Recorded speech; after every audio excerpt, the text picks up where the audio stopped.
So yan mga kabutingting, mayroon lang akong i-share sa inyo pag bumili kayo ng wash motor na katulad nito. Ang brand nito na nabili ko ay Panasonic or National kasi old model ito. Ang common nito ay ganun pa rin sa mga bagong labas ngayon, kulay dilaw. So yung pula at saka asol ay ito naman yung para sa reverse, para sa ikabit mo sa dalawang linya sa kapasitor. Pagka ganito mga kabutingting, kahit wala kang tester, pag bumili ka sa junk shop, ito ang gagawin mo. Yung common na dilaw ay ikabit mo lang sa isang linya sa power cord at yung isa ay itatap mo dito.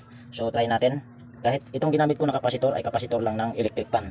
Hindi talaga ito kapasitor sa pang-washing. Take note pala, pagka ilagyan nyo ng electrical tape for safety para hindi sila magdikit itong dalawang linya sa power cord. So ngayon itry na natin. Kahit kapasitor lang ng electric pan yan ay gagana yan, basta okay lang ang motor katulad nito. Ayan, no? Nakikita nyo ay umiikot.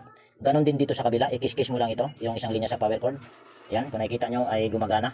So yan lang, kahit wala kayong tester ay makakabili kayo ng second hand na motor sa junk shop. So yun lang, salamat. Thank you for watching.